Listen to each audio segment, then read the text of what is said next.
우리가 제사를 지낼 때 뭐 금강경을 독성하기도 하고 아니면 원각경 보안보살장을 독성하기도 하고 뭐 하지만 정심사 같은 경우는 우리가 연가전해를 중간에 이제 경전 독성을 이것으로 대신하고 있습니다. 그래서 이 내용을 우리가 제대로 알고 독성을 하는 것이 좋지 않겠냐. 무슨 내용인지도 모르고 읽는 것보다 내용을 제대로 알고 읽는 게 훨씬 더 도움이 된다. 이런 생각을 합니다. 연가전해를 펴십시오. 예. 연가전해 414페이지입니다. 자, 제일 처음에 한번 봅시다. 첫 문장이 보면은 연가시여 저희들이 일심으로 연불하니 무명업장 소멸하고 반야지에 드러내어 생사고에 벗어나서 해탈열반 성취하사 극락왕생 하시옵고 모두 성불하옵소서. 이게 이제 첫 번째 문장입니다. 딱 보면 흔히 하는 말로 좋은 말만 다 모아가지고 자주 보는 단어들이 쭉 나열되어 있습니다. 그래서 우리 불자들이 이런 문장을 보면 별 느낌이 없어요. 맨날 보는 내용이니까 뭐 생사열반 나오고 성불하자 해사코 뭐 무명업장을 소멸하자 맨날 하는 이야기잖아요. 근데 별 감흥이 없어요. 근데 그러면 안 됩니다. 우리가 매일매일 접하는 문장일수록 그만큼 이게 중요한 이야기다라는 거죠. 그만큼 이게 불교, 부처님 가르침의 핵심이 들어있으니까 중요하니까 매일 강조하는 겁니다. 이 연가전에는 누구한테 우리가 읽는 거냐? 연가분들한테 읽는 거죠. 연가분들 들으라고. 그래서 처음에 이제 연가시여라고 이제 부르는 겁니다. 그런데 여기서 우리가 질문을 하나 합시다. 연가는 뭐 다 알죠. 돌아가신 분의 넋을 연가라고 합니다. 영혼. 그러면 백중 때 우리가 제사를 입제 때 하는 서비스 차원에서 하는 것까지 포함하면 8번을 제사를 지내는데 우리가 그냥 민간신앙으로 제사를 지내면 고인이 제사 지내는 그 장소에 찾아와서 차례상을 드시고 가신다. 이렇게 이제 우리는 상식적으로 생각을 합니다. 이런 마인드로 여러분들이 백중 49제를 임하면은 일반인과 다를 게 없어요. 연가라는 게 뭔지를 우리는 정확하게 알아야 됩니다. 여기에서 한번 질문을 해봅시다. 영혼이 없다고 가정을 하자면 연가 자체가 없는데 연가를 위해서 제사를 지낼 필요가 없죠. 이거는 너무나 당연합니다. 그럼 두 번째, 그럼 연가가 있다고 치자. 연가가 있다고 칩시다. 있다고 치자. 그러면 불교에서는 사람이 죽으면 어떻게 한다고 그러죠? 다시 태어난다고 그러죠. 윤회한다고 그럽니다. 윤회. 티베트 불교의 영향을 받은 중국에서 들어온 북방 쪽 불교에서는 49일 동안 중원계에 있다가 환생을 한다고 그럽니다. 그 다음에 49일 동안 환생을 못한 연가가 개중에 간혹 있다. 그래서 뭘 지냅니까? 백제를 지내죠. 그 다음에 그 다음 해에 백제까지 지냈는데도 이 연가는 워낙 자기 살아생전에 미련이 많아가지고 또 환생을 못한 거야. 그 다음에 또 1년째 되는 날 제사를 한 번 더 지냅니다. 그래도 환생을 못하는 연가가 있으면 3년 뒤에 또 지냅니다. 근데 이러는 경우는 요즘 거의 없지만 어쨌든 그렇게 합니다. 남방불교에서는 숨을 거두는 즉시 다음 생으로 이어집니다. 경전에 그렇게 나옵니다. 예를 들어서 한 10년 전에 어떤 조상님이 돌아가셨다. 그러면 그 조상님은 불교의 입장에서 보면 환생을 했을 겁니다. 왜? 불교에서는 윤회를 이야기하니까. 그럼 이렇게 따지면 아무리 길게 잡아도 3년이 지나면 모든 연가는 다 환생을 합니다. 근데 우리가 백중에 제사를 지내면서 기도하고 축원할 때 뭐라 그럽니까? 극락왕생 해달라고 막 뭐 누구누구 영가님 극락왕생 해주세요 라고 축원을 하잖아요. 아무리 늘려 잡아도 돌아가신 지 3년이면 다른 몸을 받는데 극락왕생, 극락의 왕 가서 태어나라고 우리가 비는 게 말이 앞뒤가 안 맞습니다. 여러분들이 그런 마인드로 백중 기도하면은 잘못하는 거예요. 그럼 우리가 축원하는 영가분들은 이미 다른 몸을 받아서 환생을 해서 지금 이 시간 어디엔가에서 중생으로서 살아가고 있다 이겁니다. 우리가 영가분을 위해서 축원을 하는 것은 그 영가분은 어딘가에서 어떤 사람으로 지금 살고 있을 수도 있고, 그 사람이 훌륭한 사람일 수도 있고, 아니면은 악당이나 사기꾼일 수도 있고, 아니면 사람이 아니라 짐승으로 환생했을 수도 있고, 벌레로 환생했을 수도 있고, 나무로도 환생했을 수도 있습니다. 왜냐? 다 중생이니까. 불교에서 중생은 사람만 중생이라고 안 그러죠. 생명이 있는 건 다 중생입니다. 그럼 우리는 영가를 위해서 축원하는 건 곧 뭐냐? 살아있는 누군가를 위해서 우리가 축원을 하는 거예요. 그래서 잘 봅시다. 이 첫 번째 문장 잘 보면 영가시여 불러놓고 제일 마지막에 모두 성불하옵소서라고 이 문장이 끝납니다. 그러면은 우리가 축원하는 목적은 영가님이 극락왕생하게 해달라고 축원을 하는 게 아니고 모두 성불하게 해달라라고 연부를 하고 기도를 하는 거예요. 정리해 봅시다.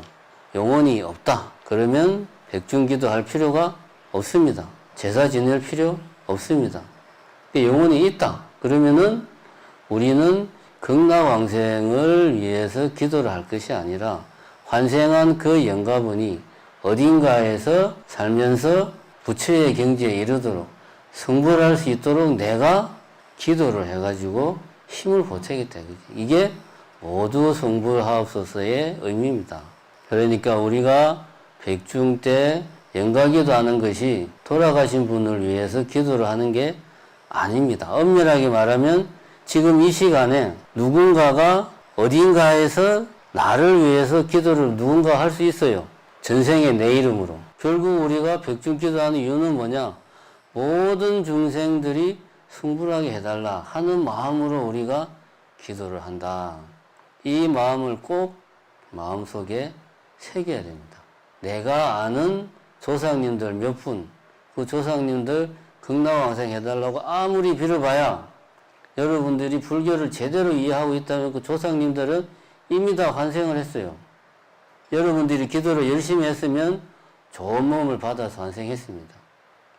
그 조상님이 전생에 악업을 많이 지었으면 좋은 몸을 못 받았을 확률이 높겠죠. 그렇다는 게 아니고. 그러면 우리가 그 조상님을 위해서 기도하는 것은 그 조상님이 지금 받은 그 몸으로 부처의 경지에 이르게 해달라 라고 기도하는 거다. 이렇게 정리를 할 수 있습니다. 여기까지는 그러면 뭐 충분히 이거는 불교를 모르는 사람도 납득할 수 있는 이야기입니다. 그러면 작년 백중째도 제가 이제 윤회에 대해서 이야기를 했지만 다시 한 번 더 누군가가 질문을 할 거예요. 윤회를 한다는 게 정확하게 어떤 의미냐. 다시 한 번 더 확인을 하고 영가라는 우리가 영가를 위해서 기도하는 의미를 정리하고 넘어가야 되겠다.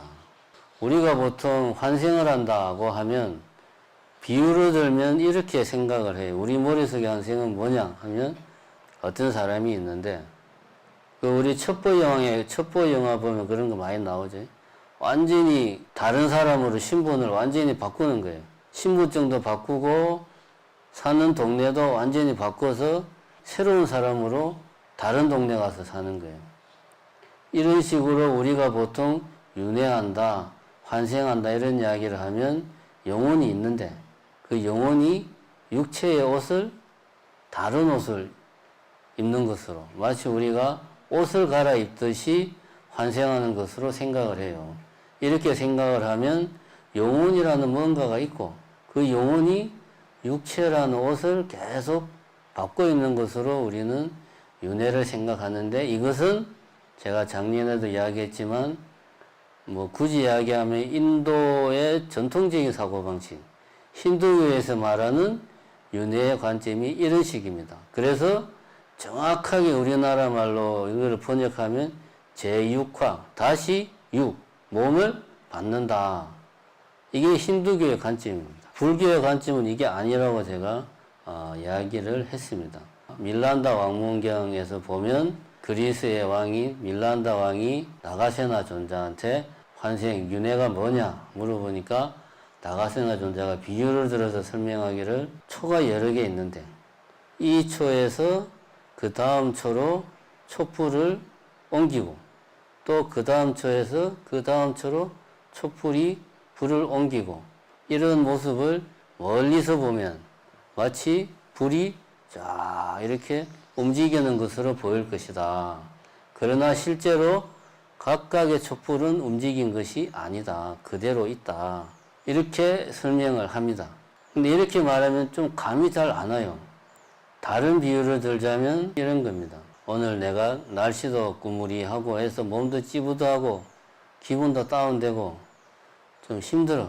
근데 친구가 놀러 와가지고 친구는 기분이 좋은지 막 재밌는 이야기하고 막 신이 나 있는 거야. 그런 친구하고 이야기를 하다 보니까 나도 모르게 나도 기분이 좋아졌어요. 자, 그렇다면 우리가 한번 생각을 해봅시다. 친구의 즐거움이라는 그 무언가가 내한테 이렇게 이동을 했느냐? 그런 게 아니고 친구의 즐거운 심리, 즐거운 마음이 조건이 돼가지고 내 마음이 즐거워진 겁니다. 인연에 따라서 그렇게 된 겁니다. 윤회도 마찬가지로 이런 맥락에서 우리가 이해를 해야 된다. 연기라고 하는 것은 조건생, 조건멸이라고 이야기를 했듯이 윤회도 그런 연기의 관점에서 이해를 하자. 우리가 보통 연기를 이야기하면 공간적으로 상상을 해요. 이것이 있고 저것이 있는데 이것이 있으므로 저것이 있고 이것이 멸함으로 저것이 멸한다. 이렇게 이제 부처님이 말씀을 하셨단 말입니다. 이런 말을 듣는 우리는 머릿속으로 상상을 해요. 여기에 이것이 있고 저기에 저것이 있고 그래서 이것이 어떻게 막 하니까 이것이 저기 있는 저것에 어떤 영향을 준다. 이렇게 공간적으로 생각을 합니다. 근데 이거는 똑같이 연기는 시간적으로도 생각할 수 있다. 꼭 우리가 연기를 공간적으로만 생각할 필요가 없습니다. 시간적으로도 이런 서로 상호 관계를 주고받는다. 그것을 중생에 있어서는 우리는 윤회라는 표현을 쓴다. 이렇게 우선은 이해를 하는 게 좋겠다. 어쨌든 부처님은 윤회를 이야기할 때 영원히 윤회한다는 말은 한 적이 없습니다. 식이 재생한다 라고 이야기했습니다. 식, 두리뭉실하게 말하면 마음이 재생한다. 다시 태어난다. 재생한다는 것은 그 전생의 찰나의 마음이 그 다음 생의 찰나의 마음에 조건이 돼가지고 그 다음 찰나의 마음이 생하는 거예요. 이런 식으로 윤회도 찰나생, 찰나멸, 찰나 생하고 멸하는 마음이 윤회한다라고 부처님은 이야기를 하고 있습니다. 그 윤회가 확장해서 생사윤회로 되는 거죠. 이렇게 우리는 윤회를 이해하자. 그래서 우선 영가라는 단어를 볼 때 우리는 그 말을 마음속으로 이렇게 받고 있는 게 좋다. 모든 중생, 영가님들을 위한 기도는 곧 모든 중생들을 위한 기도다. 이거를 우리가 첫 번째로 명심을 해야 되겠습니다. 그래서 영가시여 저희들이 일심으로 연불하니 무명업장 소멸하고 반야지에 드러내어. 사실 이 말은 같은 말이죠. 무명업장을 소멸하는 게 곧 반야지혜를 드러내는 겁니다. 반야라는 말 자체가 지혜라는 뜻입니다. 빨리어로 반야를 빠냐라고 하든가 발음이 비슷해요. 비슷하니까 한문으로 쓴 게 반야입니다. 그러니까 반야지혜라는 말은 굳이 우리나라 말로 그대로 풀면 지혜 드러내요. 그러니까 지혜라는 말을 두 번 반복한 겁니다. 같은 말을 반복하면 재미가 없으니까 다른 말로 해서 지혜라는 말을 반복한 겁니다. 그럼 반야지혜는 그냥 앞으로 이런 말이 나오면 지혜라는 말로 이해하면 됩니다. 지혜를 강조했다. 이렇게 이해하시면 되고. 무명업장 소멸하고. 여기 이제 업장이라는 말이 나오는데, 업장, 뒤에 장이라는 말은 장애할 때 장자입니다. 업이 장애가 된다 이거야. 왜? 선한 업은 오히려 나에게 도움이 되지만 악업은 나에게 장애가 되겠죠. 내가 이전에 지은 악업으로 인해서 지금 내가 받는 장애, 고통, 이게 업장이죠. 이 업장은 어디서 나오느냐? 무명에서 나온다니. 그래서 무명으로 인한 업장, 무명업장. 업이라는 것은 행인데 그 행위를 할 때 내가 지혜에 따라서 행위를 하면은 반야행이 되는 거고, 지혜의 행, 반야행. 뭐냐, 보살님들 법명 지을 때 반야행, 반야심, 반야월 뭐 이런 법명 많이 쓰잖아요. 내가 반야에 따라서 업을 지으면 그건 반야행이 되는 거고, 그렇지가 못하고 탐진치 삼독에 물든, 결과적으로 무명에 물들어서 어떤 행동을 하면, 업을 지으면 그거는 결과적으로는 악업이 되는 거죠. 무명업장 소멸하고, 이 말은 곧 반야지에 드러내고와 같은 말입니다. 이게 선후의 의미가 아니에요. 무명업장을 소멸해야 반야지혜가 드러난다, 그런 의미가 아닙니다. 무명업장을 소멸하는 것 자체가 반야지혜를 드러낸다는 말입니다. 무명업장을 소멸한다는 말은 표현을 부정적으로 표현한 거고, 반야지혜를 드러낸다는 말은 표현을 긍정적으로 한 겁니다. 같은 말이에요. 세 번째 줄도 똑같은 구조입니다. 생사고에 벗어나서 해탈열반 성취하사. 이것도 역시 생사고해를 벗어나는 것이나 해탈열반을 성취하는 것이나 같은 의미입니다. 우리가 이거를 앞에 썼다고 해서 생사고해를 벗어나가지고 저기 있는 열반의 땅으로 간다, 이렇게 생각하면 안 된다. 공간적으로, 시간적으로 선후를 따져서 생각하는 게 아니다. 생사고해를 벗어나는 것 자체가 곧 해탈열반을 성취하는 겁니다. 최근에 법문했죠. 깨달음과 열반. 열반은 어렵게 생각할 거 없다. 번뇌의 불길이 완전히 꺼진 상태가 열반이다. 여기서 말하는 해탈은 뭐냐? 우선은 뭐 열반과 같은 의미입니다. 근데 우리가 굳이 구체적으로 이야기할 때 구경해탈지라고 이야기할 때는 중생들이 무명업장을 소멸하지 못하면 윤회를 한다 이겁니다. 열반을 이루면 더 이상 윤회를 하지 않는 거죠. 그래서 우리가 금강경을 보면 수다원가, 사다함, 아나함, 아라함가 이렇게 나오잖아요. 그 기준이 뭡니까?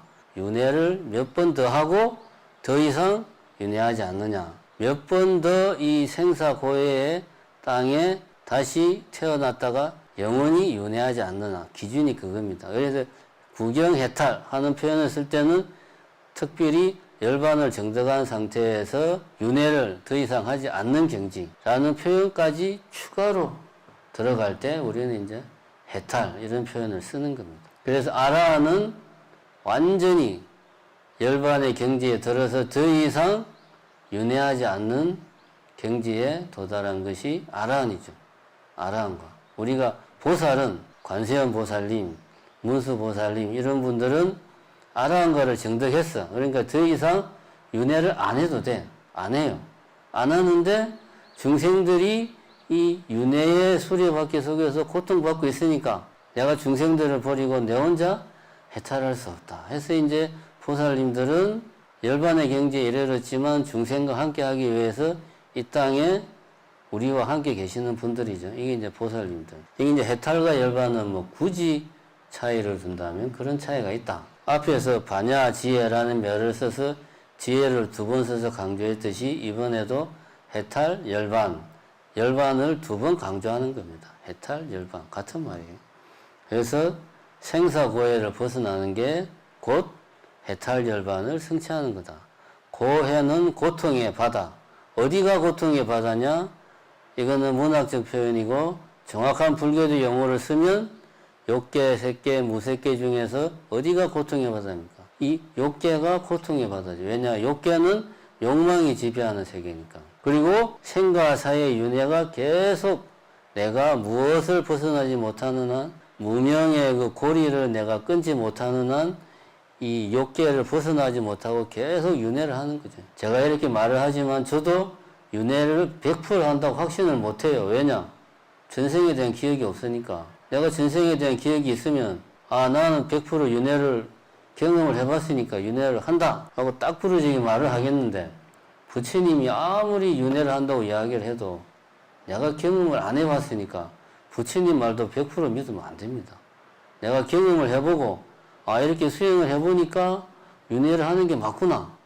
이렇게 돼야 윤회를 한다라고 확실하게 말할 수 있는 거예요. 어쨌든 부처님은 윤회를 한다고 이야기를 합니다. 그래서 생사고해를 벗어나서 더 이상 윤회의 고통에서 헤매지 않고 해탈열반 성취하사, 그것이 곧 열반의 경지다. 그렇게 하는 것이 뭐다? 극락왕생하시었고 모두 성불하옵소서. 열반을 성취하는 것이 극락왕생하는 것이고 그것이 곧 성불하는 것이다. 성불, 부처를 이룬다는 말은 깨달음의 경지를 의인화한 표현이죠. 성불한다는 말은 곧 깨달음을 성취한다. 달리 말해서 열반을 성취한다. 같은 의미입니다. 성불한다, 깨달음을 얻는다, 열반을 성취한다. 뭐 굳이 이야기하면 약간의 차이들이 있겠지만 같은 이야기다. 우리가 오늘 기억해야 될 것은 다른 것이 아니고 영가분들을 위해서 내가 축원하고 염불하고 기도하는 것은 곧 모든 중생들이 열반의 경지에 이르도록 하는데 내가 조금이라도 힘을 보태겠다. 그런 마음으로 영가분들에게 기도를 하는 거다. 라는 것이 이 첫 번째 문장의 핵심이다. 감사합니다.